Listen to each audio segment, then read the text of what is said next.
당신은 나의 동반자. 안녕하세요 여러분. 여러분의 기타 지킴이 믿고 보는 투자 동반자 박명성입니다. 오늘 준비한 주제는 코스피 코스닥 국내 주식을 하지 말아야 하는 이유입니다. 많은 분들이 주식하면 삼성전자, 현대차 등을 떠올리시죠.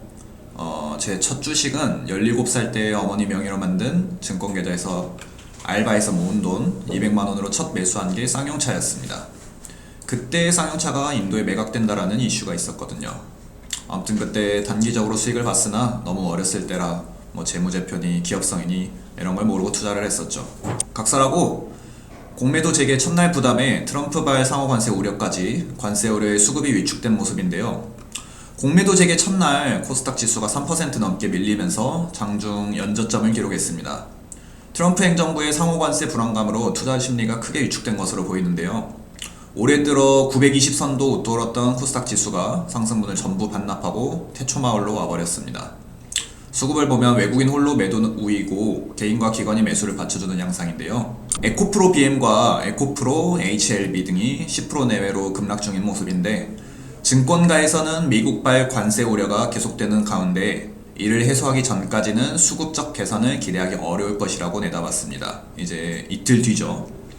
일본과 대만 등 아시아 주요 증시가 일제히 하락세인 가운데 한국 증시는 비교적 낙폭 측면에서 선방하고 있다는 의견도 있는데요.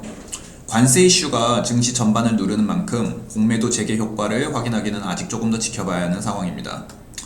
2차 전지 업종이 최근 수익성 둔화 우려와 공매도 금지 기간 동안 주가 상승폭이 컸던 만큼 단기 하락 압력이 가중된 것으로 보이는데요. 공매도 주문은 사전 차입이 필수인 만큼 대차 잔액은 공매도 대기 물량으로 간주되는데, 대차 잔액 비중이 높은 종목은 공매도 세력의 집중 타깃이 될 수 있기 때문에 밸류에이션 부담이 적은 대형 가치주는 상대적으로 방어력이 높을 것입니다.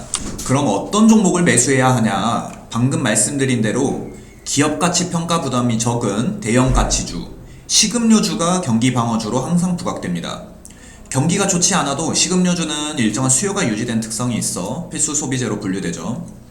올해 들어 풀무원이 44% 급등했고요. 삼양이나 빙그레, 오리온과 같이 미국 주식 시장 내에서도 코카콜라나 몬스터 베버리지 모두 10% 이상 오른 모습입니다.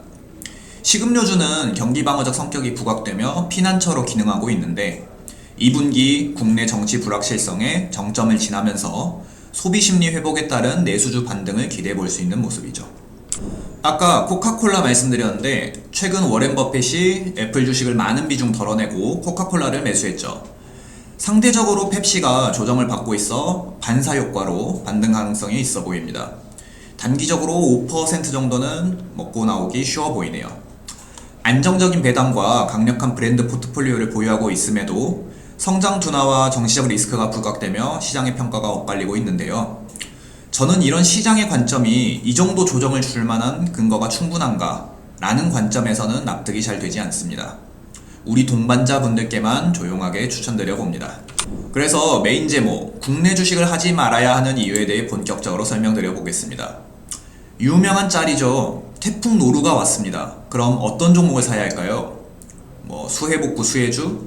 그런 단순한 생각으로는 여러분은 국장에서 절대 살아남을 수 없습니다. 태풍 노루가 온다는 뉴스를 보자마자 노루 페인트를 풀매수할 능지가 있어야 국장에서 살아남을 수 있습니다. 이게 무슨 미친 소리냐고요? 저 박명성은 한평생 헛소리를 하지 않고 살아왔습니다. SK기업의 물적 분할과 자회사입니다. 회사가 성장해서 조금 주가가 오를만 하면 나눠버리고, 오를만 하면 나눠버리고, 국내 대기업은 영업이익을 주주에게 돌리거나 주가를 고려하는 족속들이 아니고요. 대부분의 기업들이 이런 거 아시죠? 이런 얘기하면 잡혀가려나? 뻐꾸기 날라올 수도 있는데, 아무튼 대기업의 의사결정이 소액 주주에 대한 피해와 주주의 이익과 전혀 무관한 국내 주식에서는 자회사에 대한 경영권이 불확실해지거나 정보의 비대칭, 쉽게 말해 부당한 자원 배분이 있기 때문에 국내 주식을 할 이유가 없다는 거죠. 이게 지금 코스피 코스닥 지수가 오를 수가 없는 이유입니다. 기업은 대단히 큰 영향력을 가지고 있습니다. 그 영향력을 키울만 하면 다 쪼개버리는데 우리 같은 소액 주주들이 직접적인 혜택을 받을 수나 있겠습니까? 기업의 사회적 책임 회피를 주주가 감당해야 하는데 누가 돈을 넣겠습니까? 저도 저번 영상에 공개했던 것 같이 국내 주식에서 수익을 크게 내본 적이 많습니다만 결국에 순환매라고 하죠.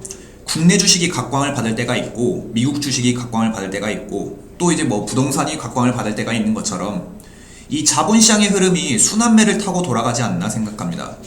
그래서 각 자산별로 비중을 나누고 순환매에 따라 자산을 옮겨가면 되는 것 같습니다. 어떻습니까 여러분? 장기적으로 투자하라 라는 말 많이 들어보셨죠? 근데 국내 주식에는 장기적으로 투자하지 마세요. 그냥 하지 마세요. 그 돈으로 차라리 부동산을 상급지로 올리거나 컨디션 좋은 데로 옮겨가세요. 뭐 미국 주식 여러 종목이든 ETF든 배당주든 다 좋으니까 국내 주식은 하지 마세요. 저 박명성이 여러분의 소중한 자산을 지켜드린 겁니다. 아까도 말씀드렸지만 저도 국장으로 돈 많이 벌어봤지만 많이 뱉어도 봤습니다. 마지막으로 우리 워렌 버핏 형님 말씀 복귀하고 영상 마무리하겠습니다. 기업 분석 못하면 S&P 사라고 해줬잖아. 그마저도 모르겠으면 형이 대신 주식 해줄 테니까 버크셔 해서웨이 사라고 했잖아. 다 해줬잖아. 모두 성공하는 투자하시길 바라며 끝까지 시청해주셔서 감사합니다. 댓글로 여러분의 생각 남겨주시고 좋아요와 구독까지 부탁드리겠습니다. 다음 영상에서 더 유익한 정보로 찾아뵙겠습니다. 안녕히 계십시오. 영원한 나의 동반자